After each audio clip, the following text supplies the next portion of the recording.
28 मई यानी कि आज के दिन हमारे देश को एक नए संसद भवन मिला और जिसका उद्घाटन हमारे देश के प्रधानमंत्री नरेंद्र मोदी ने किया। उसके बारे में हम लोग आज जानने वाले हैं। नमस्कार दोस्तों, मैं राजीव कुमार टीपी अकेडमी में आपका स्वागत करता हूं।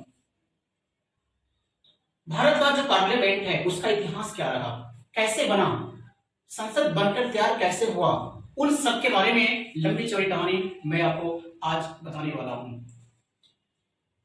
1912 में भारत की राजधानी कलकत्ता से दिल्ली ट्रांसफर हुआ और दिल्ली शहर को बसाने का, इसका रूपरेखा तैयार करने का जो जिम्मा दिया गया वो दिया गया लुटियंस साहब को, और लुटियंस को दिल्ली में वीआईपी जोन बनाने का ये दिया गया।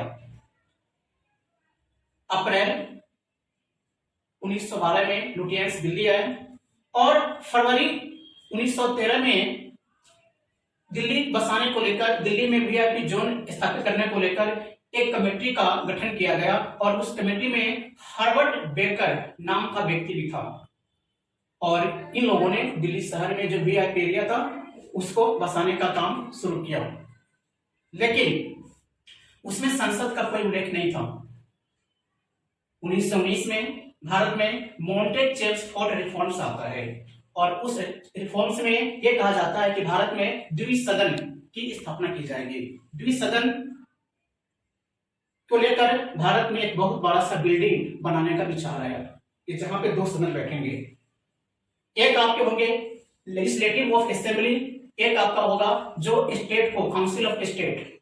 लेकिन बाद में 1920 में चैम्बर ऑफ प्रिंस का भी गठन किया गया और 12 फरवरी 1921 को एक बहुत बड़ा बिल्डिंग बनाने का शुरुआत हुआ।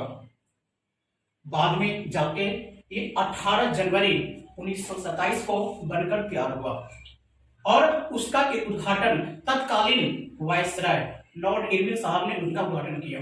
इस प्रकार से क्या हुआ, एक संसद भवन की स्थापना हो गई।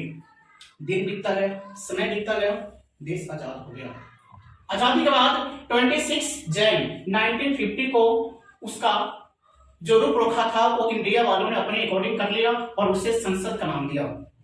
जो लेजिस्लेटिव ऑफ असेंबली था उसे लोकसभा कहा गया, जो काउंसिल ऑफ स्टेट था उसे राज्यसभा नाम दिया गया, जो चैम्बर ऑफ प्रिंस था उसे दिल्ली का नाम दे दिया गया।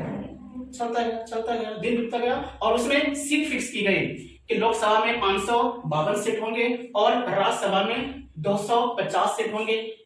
लेकिन टेक्निक थोड़ा ओल्ड था, पहले वाला टेक्निक था, सब कुछ ठीक ठाक नहीं था उसमें।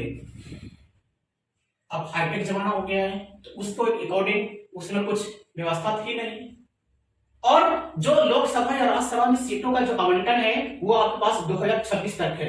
2026 में कुछ बदलाव होने वाला है, सीटों की संख्या बढ़ सकती है, इसलिए सरकार को लगा कि हमें एक नए बिल्डिंग बनाने की आवश्यकता है और सरकार उस पर काम करना शुरू कर दिया।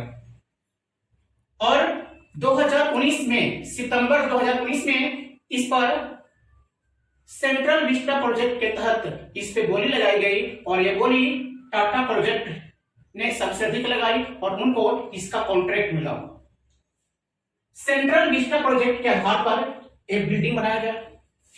सितंबर 2019 से बिल्डिंग बनना की शुरुआत हुआ था और उसके जो मुख्य वास्तुकार थे, जो आर्किटेक्चर थे, वो थे आपके बिमल पटेल।